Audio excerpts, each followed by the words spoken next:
Greetings, Honors Chem students. This is Mr. Keister here with you again.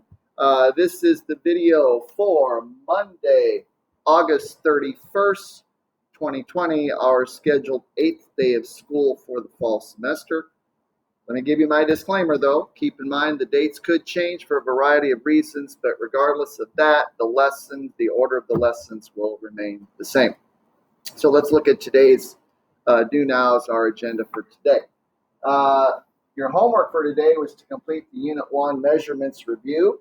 That is now due. So if you are here in class, of course, you could check your answers with the key on the board and turn that in before the tardy bell rings. If you or we are at home, then that answer key will be posted to my answer keys page in Canvas, which of course then you can check your work there and then submit your assignment to me electronically.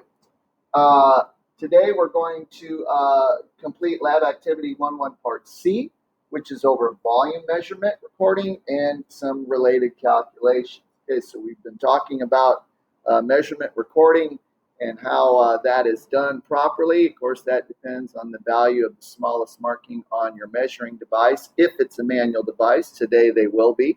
If it's a digital device, we've said that, or an electronic device, we've said that, of course, the correct number of decimal places or the small value of the smallest marking is already done for you. So we're going to do that, complete part C today, and that will be due tomorrow. We have an online homework assignment mastering, Unit 1.1a. That is due this coming Thursday, all right, by 7:30 a.m. And that's to be done in your own time, and will be shut off at 7:30 a.m. on Thursday. As a reminder, if you ever want help on mastering, if you get through a few, remember you get 6 attempts per question, you get through 2 or 3 attempts, you haven't got the right answer, it's probably time to step back and do a little further research or get a hold of me. And you can always quit work and mastering at any time. It takes you back to where you left off. It saves what you did. And also, as a reminder, you access your online textbook or your e-text on your mastering homepage. Okay? All right, so let's take a quick look at our paper for today, and then we'll head back to the lab.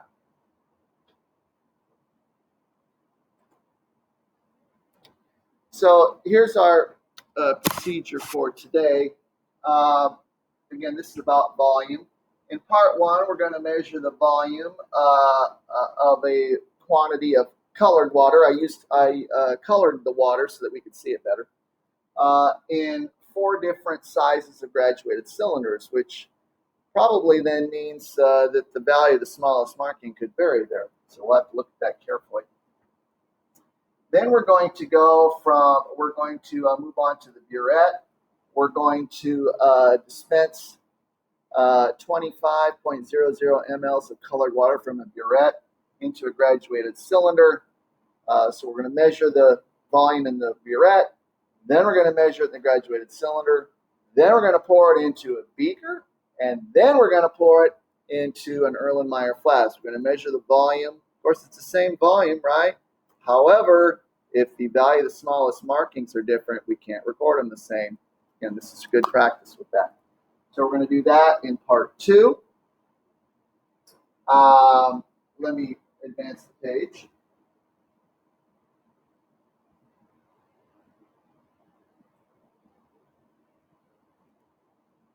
Upon completing part 2, we're going to rank our types of glassware that we used in parts 1 and 2 from most precise to least. Most precise to least. Okay? In part 3, we're going to measure the volume of a regularly shaped solid. A regularly shaped solid means that we can measure its dimensions and then calculate its volume through some geometry equation. And then, in part 4, we're going to measure the volume of an irregular solid, meaning we cannot measure its dimensions. That being the case, the only logical way we can find the volume of that is by water displacement. Okay? And then in part 5, which you guys should be able to do on your own, It says here a group of students used a graduated cylinder to measure the volume of water in 6 different cylindrical containers. Then they measured the diameter and height of the containers and used geometry to calculate the volume that way. So here's the data they collected. So here's that there are 1, 2, 3, 4, 5, 6 data points. Here's their volume in centimeters cubed, which is on the y-axis, and here's their volume in milliliters that they have physically measured, which is on the x-axis. So you will plot, so there's 1, 2, 3, 4, 5, 6. You will plot those 6 points, draw a best fit line. Hopefully you remember what that is. That's not a connect the dots zigzag line. That is a best fit line where you draw a straight line that incorporates as many of the points into the line as you can. And for those that you can't, you want to try and make the line so that you have approximately the same number of points on either side of that line. Okay? Best fit line, not a connect the dots. All right? And then you will find the slope of that line. Remember, the slope is change in y over change in x. So pick any 2 points that you have on your line. Take y2 minus y1 over x2 minus x1 and write down what you get. Okay, that you guys will be able to do on your own. Okay, so let's head back to the lab and do parts 1 through 4. Unplug here, and we'll head back here.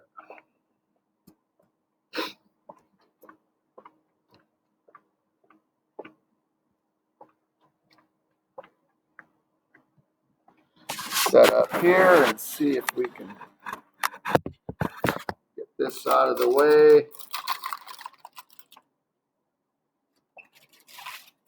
And I think, there we go. Now this might cut my head off a little. I'll try to bend down so you can see me at the same time. There we are. All right. All right. So let's look at part 1. Measuring liquid volume in a graduated cylinder. As you can see, I have 4 different graduated cylinders here. Again, I use colored water so that you can see them better. Part 1 reads, what volume does each line on the graduated cylinder represent? Record this as the smallest marking or smallest division. All right.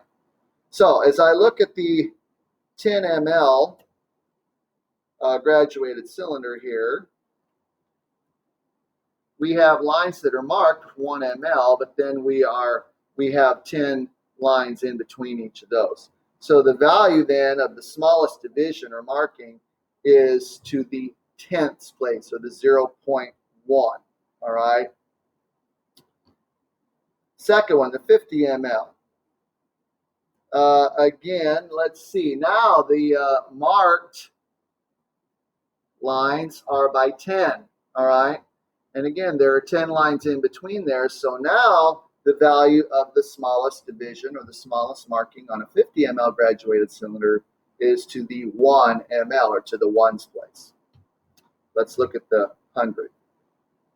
Here again are markings there are lines that are actually marked are by 10, 20, 30, 40, 50. But again, there's 10 lines in between each of those. So the value of the smallest marking on the 100 ml is actually the same as it is on the 50 ml, which is to the ones place, or to the 1 ml. And then we have a very large 1000 ml graduated cylinder here. And as I look at the marked markings, they are by the hundreds, all right? 100, 200, 300, 400, etc. Again, there are 10 lines in between each of those. And so the value now of the smallest division, or the smallest marking, is to the tens place, or to the 10 mLs. Okay? So that was our first column. So the smallest division on the 10 ml, again, was 0.1. To the 50 and the 100 was 1. And to the 1000 ml was 10. Now, we're going to record the volume in each of these. Remember, when you record, you go one place past or further out than the value of the smallest marking. So for the 10 ml, since its smallest marking was to the 0.1, then our recorded measurement has to go one past that to the 0.01 or to the 100th place. So as I look at this, to me, it looks like it's pretty much right on 7. The base of the meniscus, remember, is how you read it, is right on 7.1. Well, I can't record 7.1. It's got to go out to the 100th place. So I would record it as 7.10 ml, since I think it's right on the line. Next one. Okay. This is our 50 ml. Looks like it's about halfway in between 41 and 42. Well, again, the value of the smallest marking was the ones. We got to go one past that, so we got to go to the tenths. And since it appears to me it's approximately halfway in between, I'm 41 and 42, I'm going to say that its volume is 41.5 ml. It's got to go out one decimal place. Third one. Okay, now this one, again, the value of the smallest marking is the ones. Here again, it's not right on a line. Looks like it's about halfway between 64 and 65. So, again, going to the 10th place, or one decimal, I would record that as 64.5 mLs. And then this big one here. Okay, now the value of the smallest marking here is the tens. So we're going to have to round to the ones. Okay, well, it looks to me like it's somewhere in between 420 and 430. So again, it appears to be close to halfway.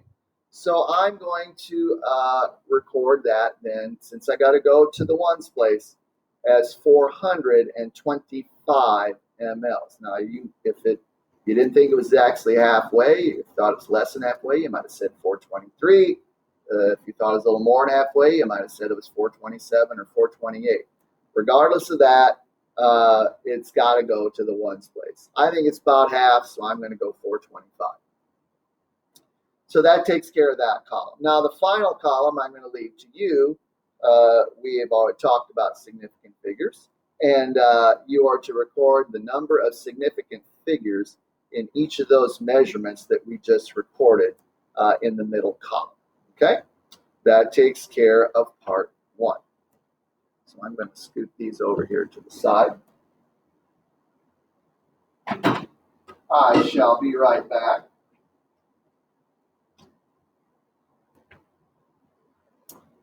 Okay. Now, next, part 2. Fill a burette to the 0 line with colored water, which I have done. Now, I've got it filled a little bit above 0 because I wanted to show you something.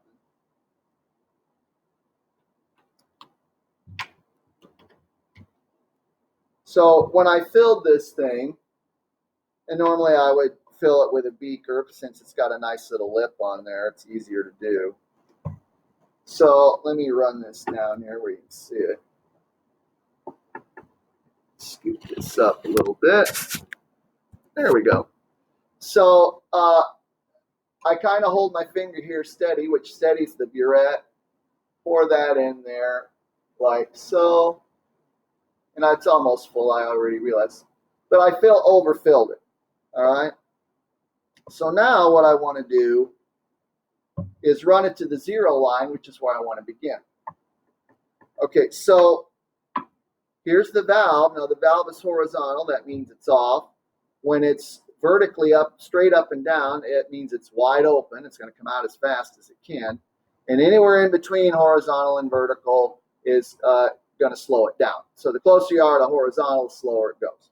So I'm just going to slightly rotate it, and hopefully you can see this.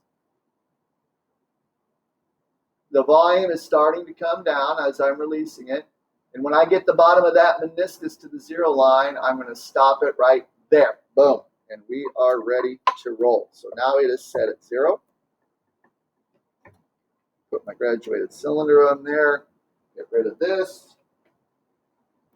That back.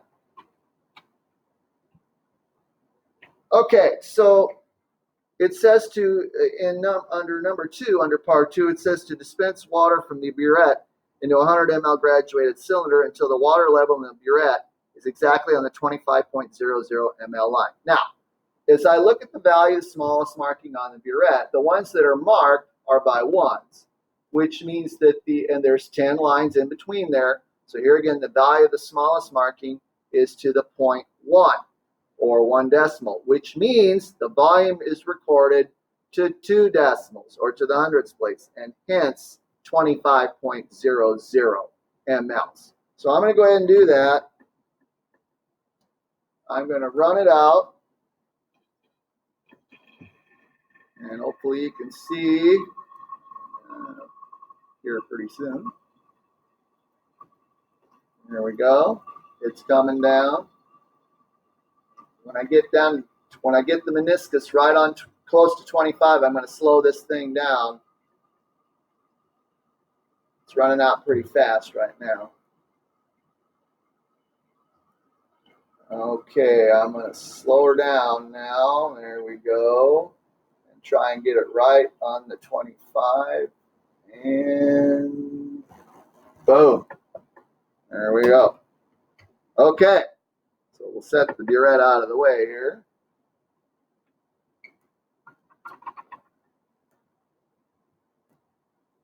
So again, on the burette, in the first column there, the value of the smallest marking was the 0.1 or 1 decimal.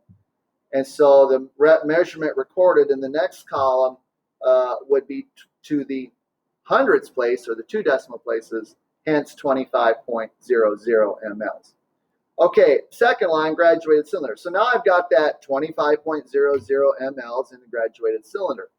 Can I still record it as 25.00 mLs? Well, if you recall a minute ago, the value of the smallest division or smallest marking on a 100 ml graduated cylinder is the ones place, which means we have to record this volume to the tenths, all right?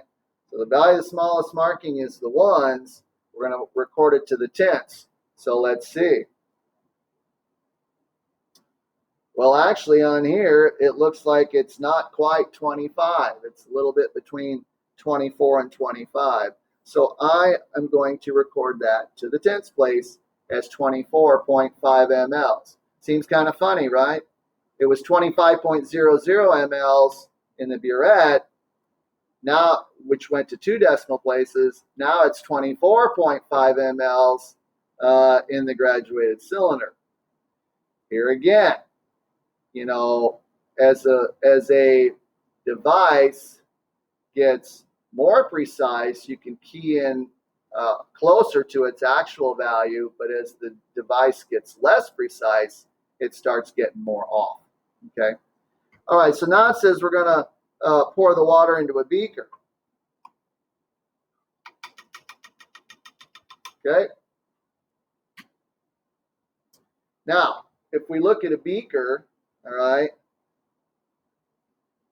the lines, so it says 20, 40, 60, 80, but it's every other line.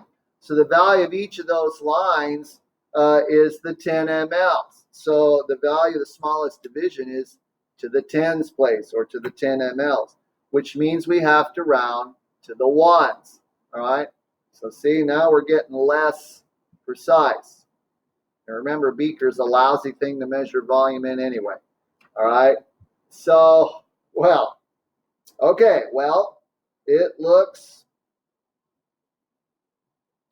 like it's a little, and here again, there is a meniscus in a beaker. Now, a beaker is much wider around than a graduated cylinder or a burette, but even so, it's still cylindrical, and so you can still see that there is a meniscus in there. It's not as pronounced, but it's still there. Boy, it's getting tougher now to read this.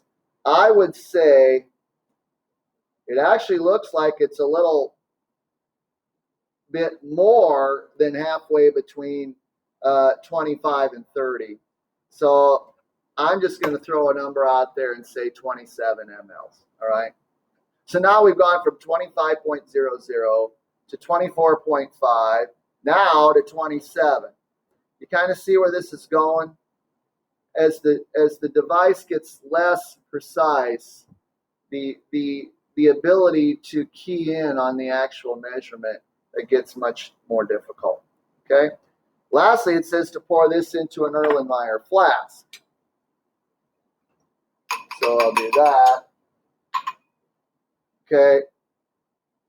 Well, now this is really tough because an Erlenmeyer flask, again, we already know is not used to measure volume, but look at its shape. So it's wide at the bottom and it starts to narrow, which really distorts the volume. I mean, it really does. It's harder and harder to tell what the number is. Now, each of these lines is valued at 25 mLs, 25. And so that kind of doesn't fall in any of our categories. But since it's by the 25s, we're going to just go ahead and do it as if it were the 10s, all right? So let's just say that. And so then again, when we record the volume in the next column, we're going to go to the ones place. Well, again, it appears that it's a little bit more than halfway from the bottom up to the 50 line, which is the first marking. And again, I'm just going to throw a number out there and say, well, since it's got to go to the ones, I'm going to say 28 mLs. All right, 28. All right. Again, the last column is for you based on the numbers we recorded in the volume column previously. In that last column, look at those numbers and record how many sig figs are there. Okay, then in question 6, it asks you to rank the types of glassware from parts 1 and 2 from most to least precise. All right, most to least. So the more decimal places you can go out, the more precise the device is. All right. If you have any ties, just say it's a tie. All right. As I just glanced through to get you started, it appears to me that the burette and the 10 ml graduated cylinder, the smallest marking on both of those is to the 10th place of the 1 decimal. And that is the most precise we have. So those two would be 1 and 2. And then we would go down from there. Okay. Part 3, measuring the volume of a regular solid. Okay, so here we have a rectangular solid. All right. It's a regular shape. We can measure its dimensions, length, width, and height. So it says use the metric side of the ruler to measure the dimensions, record them to the nearest 0.01 centimeter. Well, why is that? Why does it say that? Well, let's look at it. So here's our centimeter ruler, all right? And the marked lines, all right, are to the 1 centimeter, all right? But again, there are 10 divisions in between each of those. And so the value of the smallest marking then is to the 0.1 centimeter or 1 decimal, which there again means we have to go 1 past that when we record our measurement and record it to 2 decimal places or to the hundredths place. Hence the directions. Okay, so I'm going to measure this. Its length appears to be about halfway in between 7.5 and 7.6 centimeters. So again, since we got to go to the hundredths place or 2 decimals, I'm going to record 7.55 centimeters for the length. Let me look at it again. Well, as I put my ruler where it should be, I'm trying to use my finger here. I think it pretty much is right on that 7.5 line. So let's go 7.50. Change my mind. All right, 7.50 centimeters. All right, width. I'll do the width next. And try and line my finger up here so it's good. Okay, now this one looks like it's about halfway between 2.3 and 2.4 centimeters. Again, needing to go 2 decimals, I'm going to record 2.35 centimeters. And now I'm going to do its thickness or its height. Pretty narrow. Yeah, I'm using my thumb to try and steady the ruler there. Well, looks like it's about halfway in between 0.5 and 0.6 centimeters. So I'm going to record 0.55. So each of those dimensions, length, width, and height, have to go out 2 decimal places based on the value of the smallest marking of this ruler. All right. So now you have your dimensions. You can find the volume. Remember, volume of a rectangular solid is simply length times width times height. And so you'll do the math there, multiply those 3 numbers, and then record your answer accordingly. Now, how are you going to do that? How are you going to round your answer? Well, you are multiplying, so that means you round by sig figs, right? So whichever of those 3 measurements, length, width, or height, has the fewest number of sig figs, that is how you're going to record your answer to that number of sig figs, okay? Also remember to label it, and we're taking centimeters times centimeters times centimeters, which gives us a volume measurement unit of centimeters cubed. Don't forget that. Okay, next page. Part 4, measuring the volume of an irregular solid.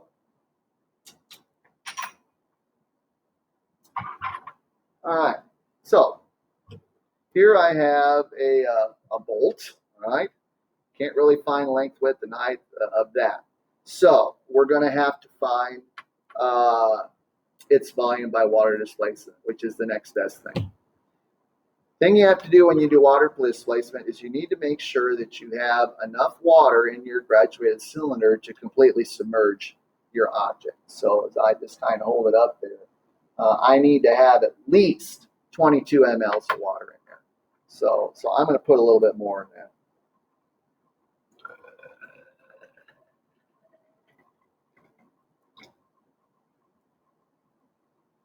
There we go. Looks like it's right on the 24. Again, the value of the smallest marking on a 50 ml graduated cylinder is the ones place. And so I need to go out to the tenths. It looks to me like I have it right on the 24 line, so I'm going to write that volume down as 24.0 mLs.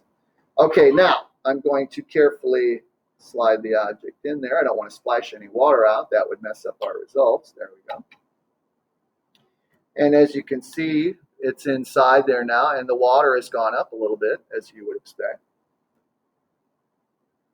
And now, as I look at it, it looks to me like it's right on the 25 line. So I would, again, to the tenths place, 25.0 mLs.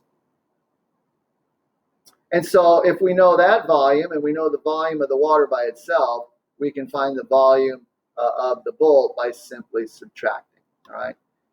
So we'll subtract the 2 numbers. Now how do you round this? Well, subtraction you round by precision, and this by decimal places. Both of our measurements went out to 1 decimal place or to the tenths place, and so that is how your answer should be recorded, to the tenths place. Okay, again, make sure you label it. This is in ml, so that's the label we use. Okay. And finally, part 5, I mentioned this on the board up front, I'm going to just hold my paper up here. All right, so part 5 involves 6 data points right here. 1, 2, 3, 4, 5, and 6. We've got our volume in centimeters cubed on the y-axis, volume in milliliters on the x. So you'll plot those 6 points, as you kind of see I did there. Draw a best fit line that incorporates as many of those points as it can, like I said before, and then keeping the others as close to the line as possible on either side. Again, no zigzag line, right? No connect the dots. And then take any 2 points that are found on your line, any 2, doesn't matter which 2, and find the slope. Again, y2 minus y1 over x2 minus x1. Find the slope of that line, and that then should give us the relationship between the units centimeter cubed and ml. I will have you do that yourself. So this is Mr. That I think that takes us to the end of this one. So this is Mr. Keister signing off. Until next time, everyone, stay safe, and I'll catch you tomorrow. So long.